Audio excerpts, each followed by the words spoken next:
Fala, torcedor da Ponte Preta, tudo bem? Está começando agora uma edição especial aqui do Derbycast.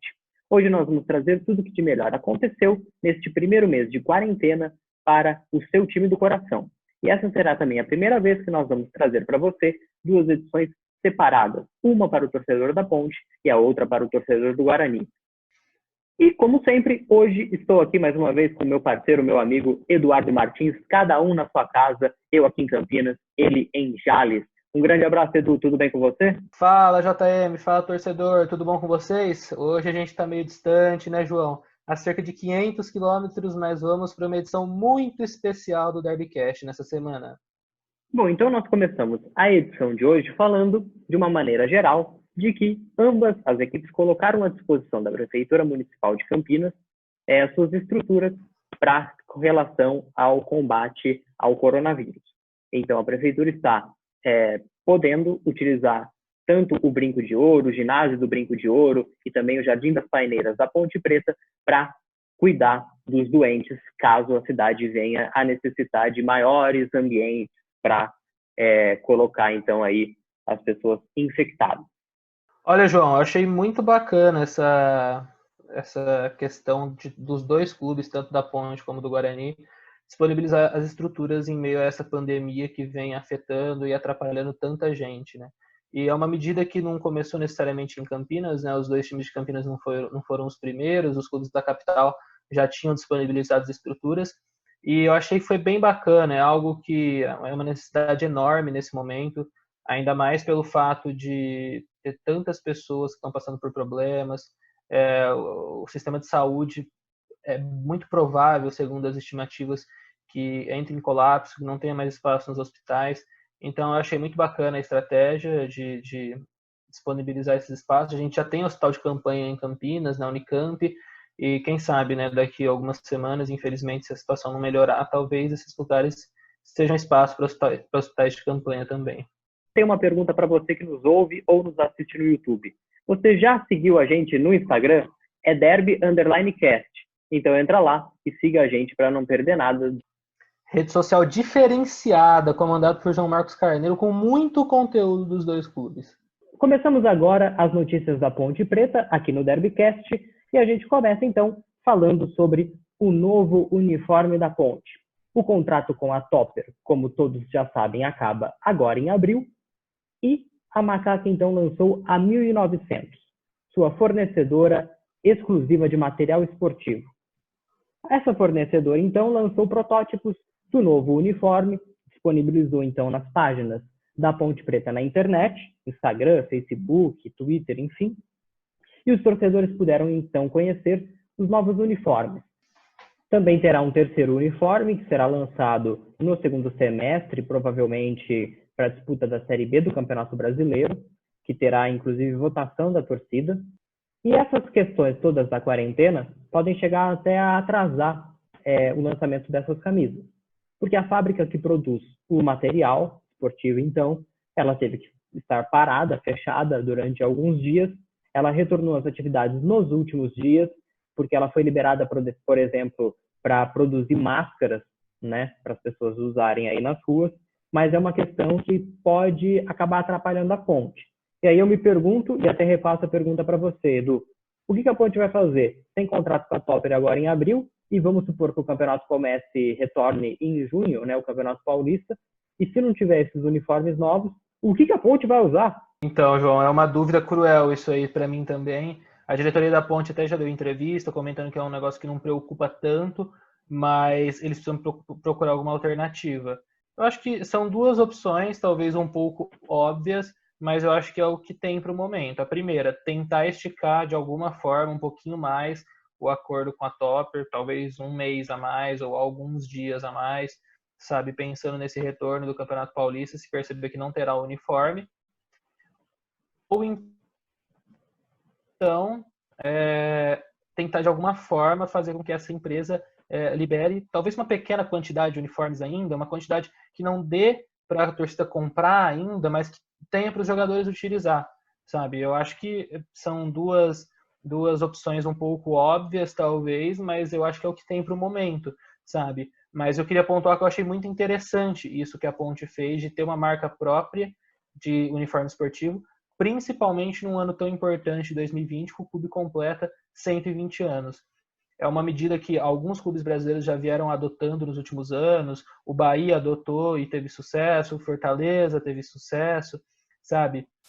E eu acho que pode trazer muitas coisas positivas para a Ponte, que querendo ou não tem mais aquele compromisso de dividir renda com um grande fornecedor esportivo, como a Ponte já teve, o caso da Topper agora, Adidas, quando a Ponte estava na Série A, sabe? E eu acho que é um modelo muito viável para clubes que não são da capital, que consequentemente também não tem o mesmo poderio financeiro de clubes da capital para ter um grande fornecedor de material esportivo.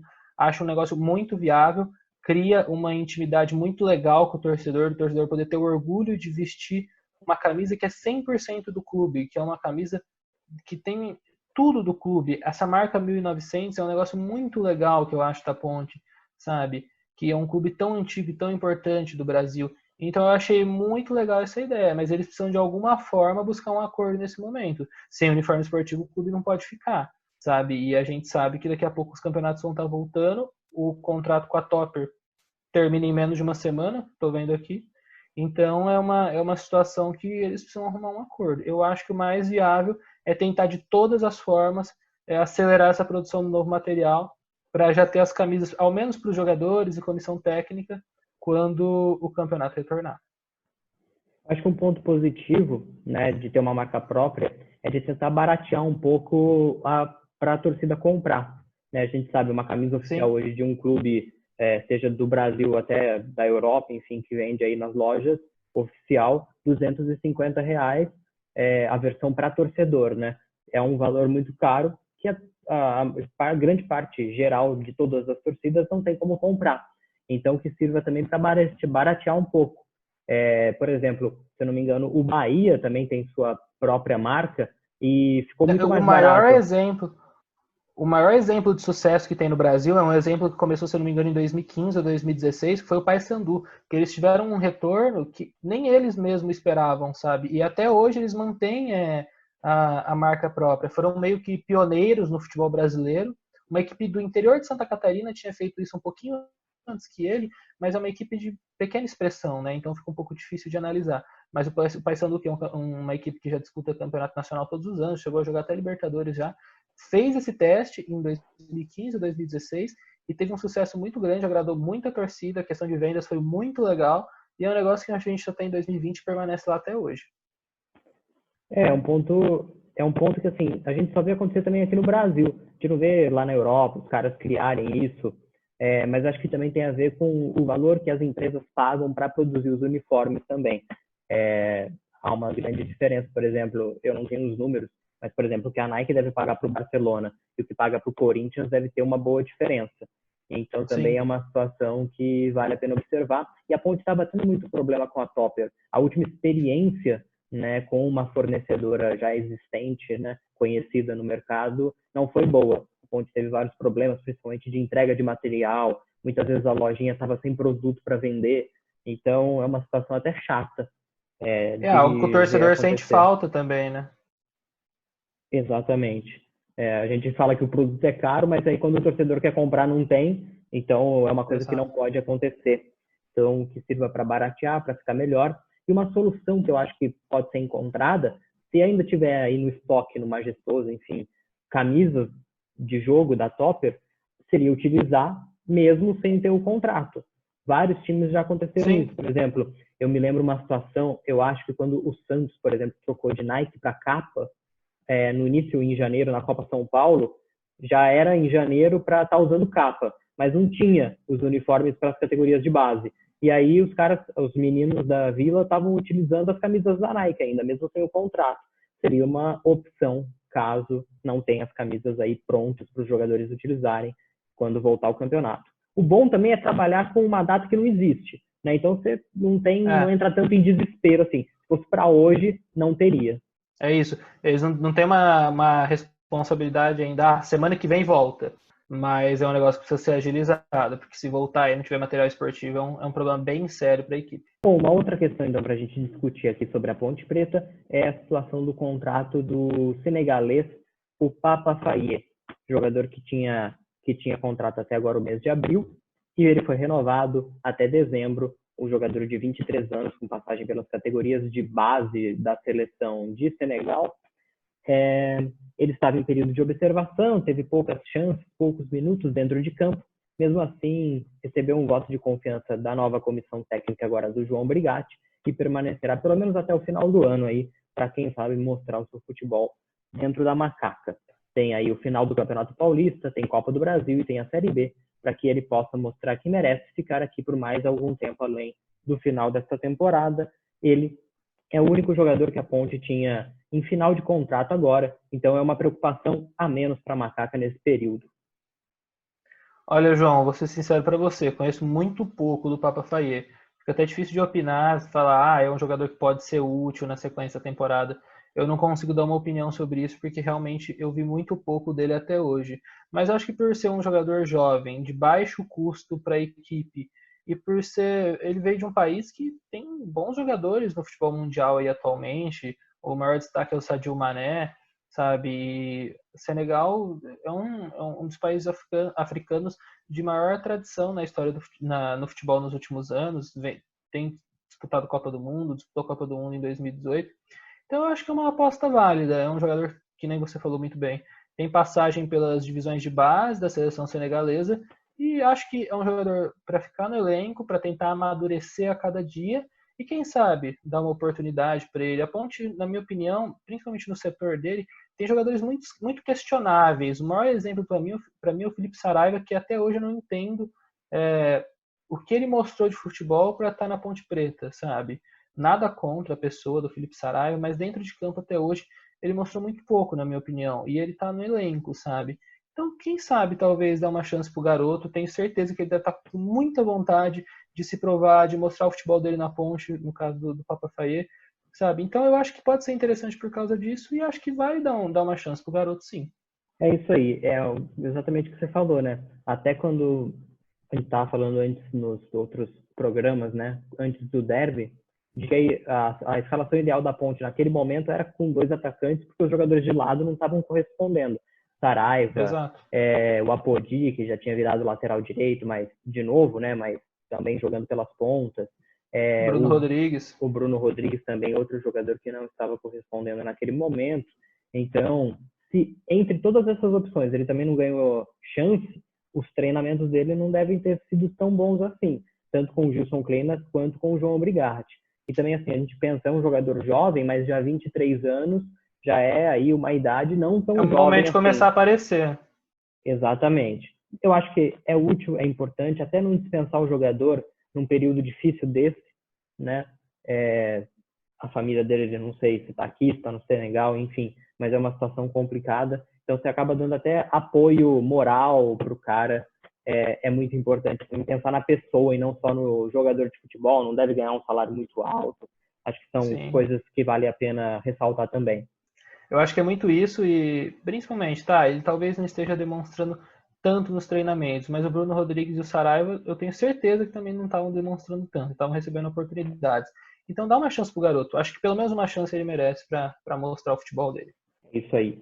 E para finalizar, então, o noticiário da Ponte, bem, nós temos aqui a questão de que a Macaca reduziu os salários em 25% dos jogadores, uma posição muito boa, tanto do clube quanto dos jogadores em aceitarem essa situação, né? Um momento muito difícil, onde tem muito pouco dinheiro entrando e tem muito dinheiro saindo, então é importante aí você reduzir esses valores, né? Principalmente para aqueles que acabam recebendo valores maiores, como principalmente deve ser o caso do Roger, então acaba o Ivan também, imagino, né? Devem ser os maiores salários da Ponte.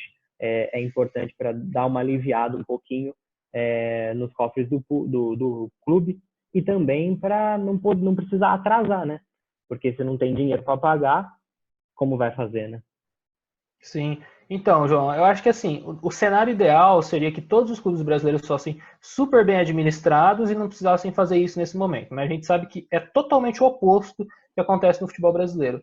Então, sabendo o momento do futebol brasileiro de clubes tão endividados, e a Ponte Preta se encaixa nisso também, com sérios problemas financeiros, eu fico até um pouco aliviado, e aliviado de forma positiva, de saber que reduziu apenas 25%. Porque a gente vê clubes, por exemplo, como São Paulo, que é um clube da capital, que está jogando Libertadores esse ano, ficou entre os 6 primeiros do Campeonato Brasileiro ano passado, que ofereceu uma redução de 50% de salário para o elenco, porque não tinha outra opção. O elenco recusou e o clube reduziu do mesmo jeito, porque não tinha nenhuma condição de pagar 100% do salário, sabe? Então, eu acho legal que a Ponte tenha condições de reduzir apenas 25%, apenas, né? 25% é muita coisa para um trabalhador Não é do brasileiro, nosso até bolso que para está muitos saindo, jogadores. né? Sim, e até para muitos jogadores de futebol. Mas a Ponte reduziu 25% e eu acho muito digna e muito bacana a atitude dos jogadores aceitarem isso, de não ficarem batendo de frente, sabe? E no atual cenário que a gente vive, não é só jogador de futebol que está tendo redução de salário, muitos cidadãos comuns estão sendo demitidos ou tendo redução de salário no próprio trabalho para conseguir se manter, sabe? Então, infelizmente, é algo natural, um momento totalmente inesperado que está acontecendo no mundo atualmente, sabe? Eu acho muito digna a atitude dos jogadores da Ponte de aceitar essa redução e de o clube ser muito sincero, ser muito franco e falar, gente, não tem como, a gente vai ter que reduzir um pouquinho, sabe? E a expectativa é que melhore um pouco esse cenário nos próximos meses. Exatamente. Você falou até que é um problema que os clubes brasileiros são mal administrados, isso todo mundo sabe. Mas até na Europa, né, os clubes estão reduzindo o Sim, salário. Então, é um problema mundial também. E também em clubes como, por exemplo, o Barcelona deu problema. Teve que o Messi conversar com todo mundo, assim, para pedir, pelo amor de Deus, olha o que a gente está vivendo.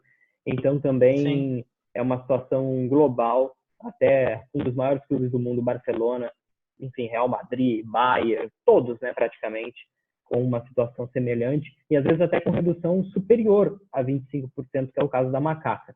Então, eu espero que a Ponte, uhum, mesmo com essa redução, consiga também pagar esses valores. A gente lembra que no ano passado teve um momento que teve atrasado, a gente espera que isso sim, não se repita, e fica aí, então, a esperança de dias melhores e também de pensar como os clubes vão fazer sem, por exemplo, jogos sem torcida, né? Que acaba entrando um dinheiro que é sempre muito útil. Então fica aí também uma outra pergunta no ar. Muito bem, gente, a gente encerra assim, então, o nosso Derbycast de hoje, edição especial, trazendo esse resumo, então, da quarentena aqui no Brasil. Um grande abraço a todos que nos acompanharam. Se você ainda não segue nossas redes sociais, entre lá no Instagram, derby_cast, também no YouTube, Derbycast Mesa Redonda, e a gente conta com a sua participação, os seus comentários, enfim, em todas as nossas redes. Instagram está lá para isso, YouTube também na barra de comentários. Um grande abraço a todos, muito obrigado, Edu. Um grande abraço para você, um abraço virtual, diga-se de passagem, e a gente se vê em breve aqui no Derbycast. Um grande abraço, tchau. Um abraço, João, um abraço a todos os torcedores que nos ouviram, nos assistiram, e eu espero que vocês se cuidem nesse momento tão difícil que o mundo esteja passando e que o nosso futebol, principalmente o futebol campineiro, volte o mais rápido possível. Um abraço a todos. Um grande abraço e hashtag fique em casa ouvindo o Derbycast. Um grande abraço, tchau.